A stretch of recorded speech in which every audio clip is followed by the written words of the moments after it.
more than 5 or 6 hours, which is 1 day on contingency. But it's important to track because it will help show you where you are losing time, especially when a bunch of stories get planned in a sprint and then don't get done. Why? Right? That's going to be for you to answer as the producer. So knowing those two things, you will be able to communicate to the team what you think they can do, but it's still up to the team to decide what they are going to do. And that is very, very important for Scrum and Agile. If you come in as the dominating producer and say, nope, you have to do 50 points a sprint, done. Then the team might say, okay, we're going to try to do 50 points this sprint. But what will start to happen is they will, if they can pull it off, they'll start sandbagging their estimates.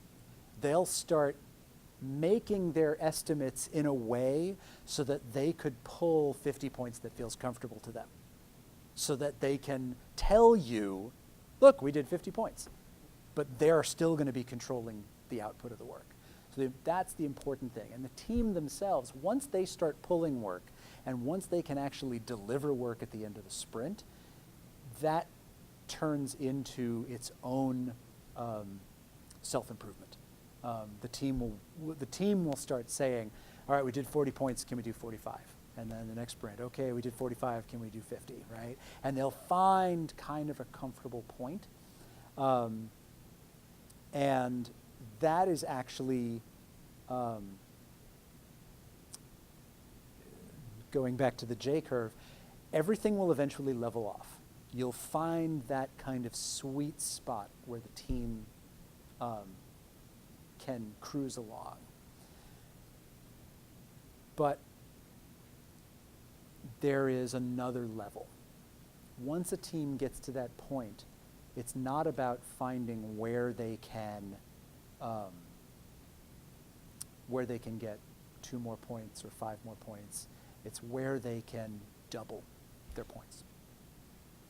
It's a thing, a technique, a process, something that gets out of the team's way, that lets them just completely, embarrass their old selves, and that's actually, again, something that could be completely its own talk. But you'll see it. You'll see that point where the team is starting to kind of get into that groove and get into that rhythm, and they'll vary a little bit, but there's always that point where they could turn it up just at a completely different level. And again, that's what I said, this will also evolve. Team decides when they are full. And the team selects from the top of the backlog. So that's really the thing. By the time the backlog is prioritized and estimated for a couple of sprints, they're going to take a bunch. They're going to say, we feel good about this. We feel confident that we can deliver this work this sprint. And that's really what you're looking for. Now, if they blow through it and start taking off the top of the backlog, then great. That's awesome. But you never want to over-challenge the team, because I've definitely seen it work against them, where they'll be like, well, we did 40 points, we did 50 points, we're going to do 65, and they managed to do 62, and they're bummed. They get to the end of the sprint and they're all upset with themselves because they didn't hit 65. They don't see the fact that they did 30% more work than the previous sprint. What they see is that they failed in delivering what they said they would. So you have to be aware of that. And sometimes you'll take a story away from them. Sometimes you'll know that they're doing too much. And it's like, no, you guys can't have that story. That'll be, you can pull that in later, but you can't have that now. And sometimes that'll motivate them. Sometimes that'll challenge them, and they'll still get through everything just so that they can take that story back and go, I got you. It's true. It really is. But that's what you want. You want that level of engagement. You want the team to want to be better. And if you can get them through this, then it happens. Okay.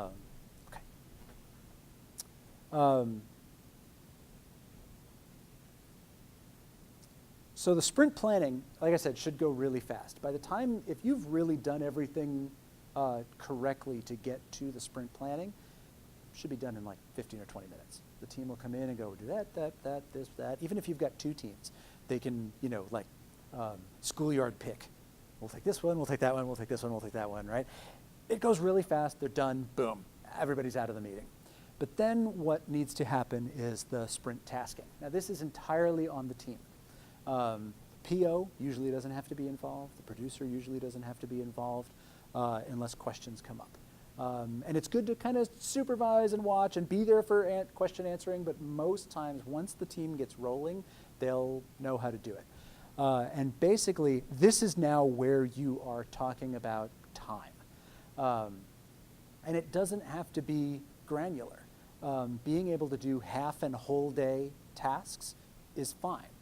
Right? If something is going to take less than half day, it's a half day task. If it's going to take less than a day, whole day task. That's all you need. And the whole point for doing that is so that every day there is progress. Every day somebody can come up to the sticky board, grab their sticky and say, I did this yesterday, or I'm working on this today. If people start putting up tasks that are bigger than one day, they're too big.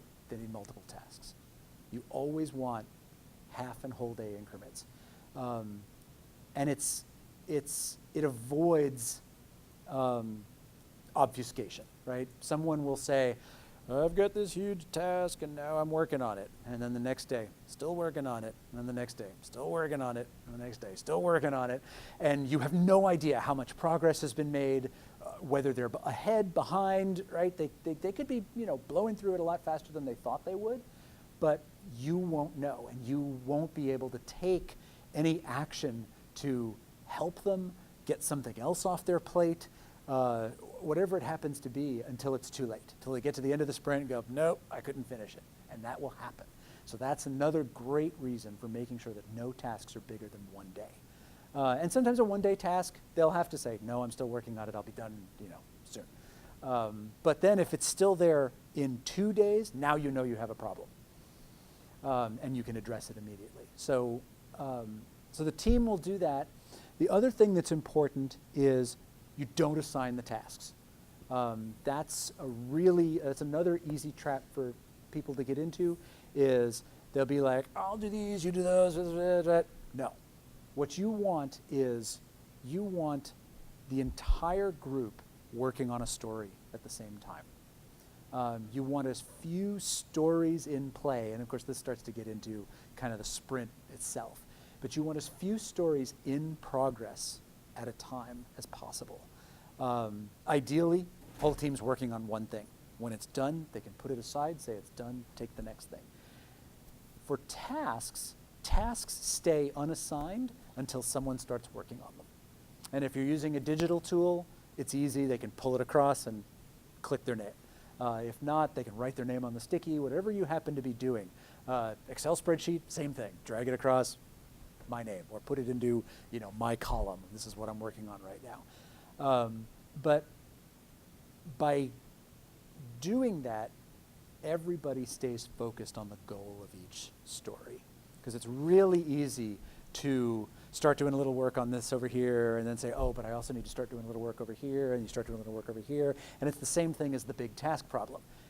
Everything's in progress, nothing's actually getting finished. So as much as you can, focus the team, one story if possible. Usually it's a few, especially with bigger teams, there's going to be a few stories in progress. But you can also break teams up. We had a team that was 12, it was 12 total engineers, designers, and artists working together we split them into 2 teams of 6. And so each team then, each Scrum team had its own stories that they were going to work on. And so ideally then 2 stories would be in progress because there were 2 teams. It's really, really important. It's really helpful. You will find that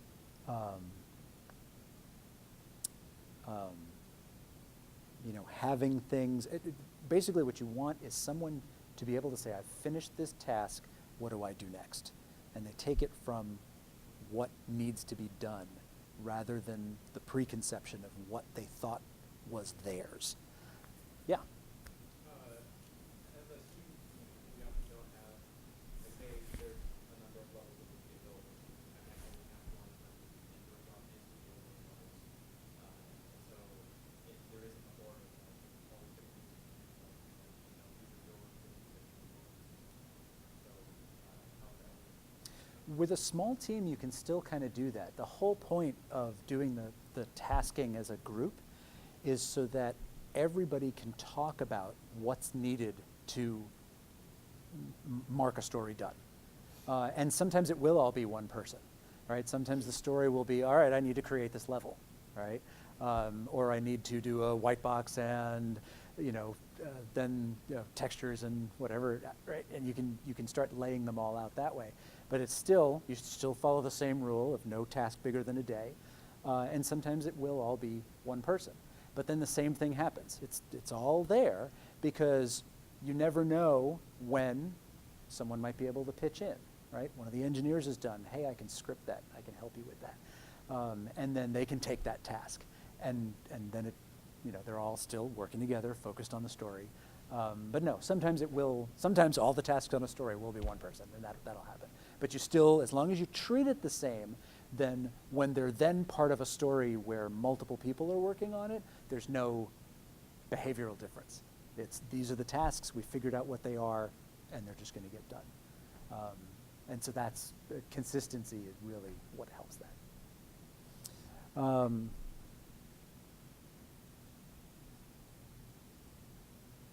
Yeah, I think that might be the end. I think I may have talked really fast. Go on to the next. Oh no, there we go. Okay, good. So discovered work. So this is totally going to happen. And I mentioned this earlier. You're always going to find new things. Either you'll be working on a story and you'll discover that the acceptance criteria for the story didn't really cover all of the stuff. You'll be like, oh yeah, we need to do this, this, this, this. All right, if that's the case, you can just add tasks to the story. It's not uncommon, and again, this is why when you're doing story points, it's important that points are not time. Points are your expected complexity of the story. Tasks are how long the story actually took to build. It won't be uncommon to have a 5-point story that, you know, took the team a week and an 8-point story that took half the time. And it's because as they got into the meat of the story, they started finding other things that needed to be done. And that's not wrong. It's how the team gets better. Next time a story like that comes up, they won't call it a 5-point story. They'll remember what happened when they called it a 5-point story. It'll be an 8-point story. And the same thing will happen the other way. They'll have 8 or 13-point stories that were like, okay, that took no time at all, so next time it's not. And those will all wash out. So really, you should never worry about whether stories get overestimated, underestimated, because in the end, it all works out. But for the tasks, if, you know, as people come up, add tasks, especially if you're using a sticky system or even, you know, a lot of digital systems will do it. Use a different color. Use a different color so that as you're working on something, you can get a quick visual glance of how much stuff you didn't think of at the start of the sprint. And it'll help the team remind themselves, oh, right, next time we have to remember these, or, you know, and so that will help tremendously. And so as you find work, add it to the story. If it's something unrelated to the story you're working on, and it has to be done, it's contingency. And this is where you've reserved that bit of time for things that are unrelated to the story but still have to be done or still come along, and these get done in hindsight. So these are, it's like, and this would be okay to have a 2-day task, right? This is where you can say, I had to do this other thing, it took me 2 days, it's in contingency. I'm sorry, right? Let's try to make sure we catch that next time. And then if it's an entirely new story gets written, goes on the backlog. Now sometimes you might have an emergency, it has to be done this sprint alongside the work that you're doing. Okay, most times it can wait. Most times you will discover this and go, we completely didn't think of this. Becomes a new story. The next time you have a estimation meeting, it gets estimated, and then if it's prioritized high enough, then the next sprint, it could come in as work. And this is where everything gets a little, it gets a little squishy, but it still ends up giving you the data you need to be able to predict where the team is going to go. All right? You start getting a sense that the team can reliably put away, say, 40 points a sprint. And you get a sense that every sprint you're coming up with 5-ish points of discovered work, right? You can build that into your schedule. You can say, all right, well, at this rate, knowing that we're still going to be finding this work, how long do we think it's going to take? Is that too long? Is that right? And you can take action based on what you're seeing. And that's going to entirely change. I know the last time I was here, I talked a little bit about the cone of uncertainty. I probably should have put a graph together, but basically, if you were to graph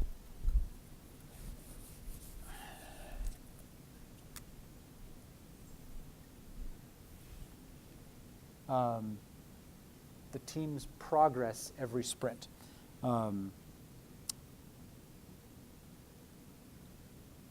You would know, say they did, in the first sprint, they did, 20 points. The next sprint, they did another 20 points. The next sprint, they only did 10. The next sprint, they did 30. All right, so now they're cooking. You would see your progress toward your goal. You would know generally where you thought how many points you were going to need. This is, I'm getting a little ahead. It's similar to how you do the estimation of individual work. You will also do estimation of epics. You're going to have major features that you're trying to put into a ballpark for how long you think they're going to take. And you would do the estimation exactly the same as you did the work. You'd say, this is huge, big, medium, small, really small, right? And you would get a sense as you started looking at stories and you started doing estimation, how big those epics are, right? So when you see that you've taken a feature and you've estimated it, and with all its stories, now you're looking at, say, 200 points for that feature. You can start saying, well, we said this feature was going to be bigger, and that one's smaller, and this one's bigger, and that can start getting you a sense of how much total work is within the project, even though you haven't estimated all of the stories. And that's how you get where kind of your target is for how much work needs to be done. The cone of uncertainty takes your worst slope and your best and projects those two lines from how far you've gotten. So if the team suddenly went back to doing just 10 points a sprint, then you weren't going to finish until way down here. But if the team could somehow continue their 30 points, then they'd be done sprints earlier. And this will move, because then when you see, oh, okay, this time we came kind of in the middle, now you still move your cone is narrower at the top, and you start getting a better sense, you can start reeling in, it's going to take us about this much time to get this done. And that's how each of the sprints, everything that you're doing, is going to lead you to being able to predict the future, even though you haven't estimated 90% of the stories. Yeah?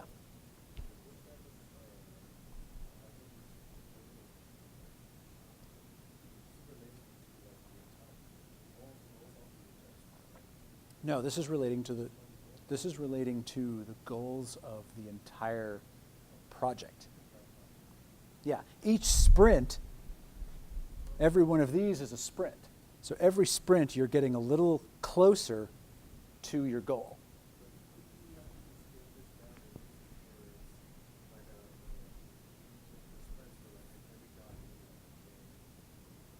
You can, but it's less useful. When you're within a sprint, it's more helpful to use a burn down. And I can go, let's see. Aha.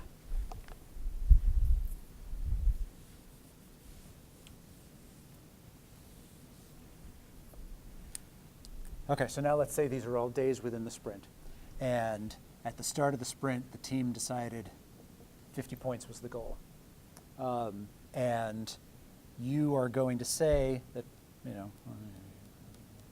so you're going to say that in order to get to 0 points remaining for the sprint, you're going to have to follow this line every day. And so what you'll do is, at the end of the first day, they've completed 2 points worth of work, so now you're at 48. And then the next day, no work got done. Now they're still at 48, all right? And you start looking at, we're behind, all right? This can be a little chaotic. Frequently what happens is work gets started, but not completed right off the bat. People just start getting work done.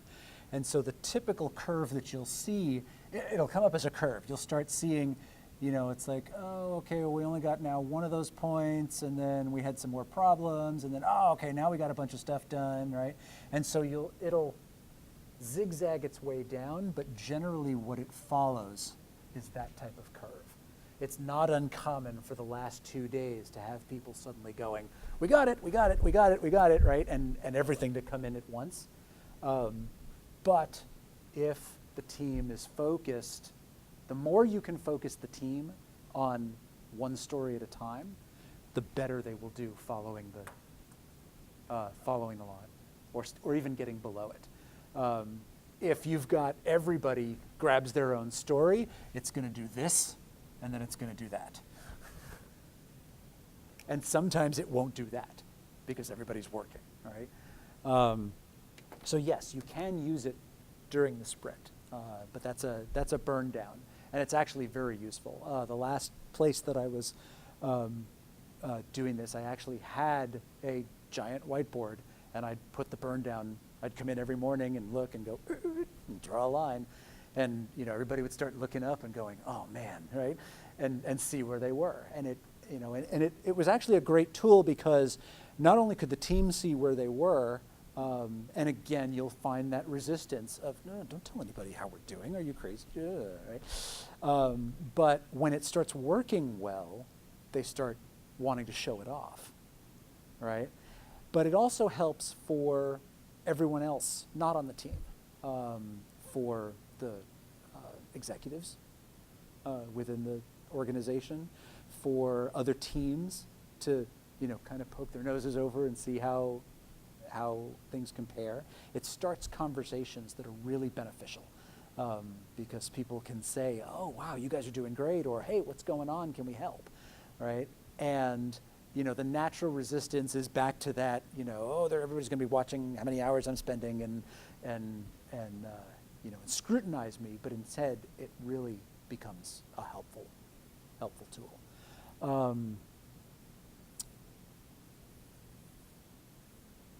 Yeah, I think that was it. Any questions? Yeah.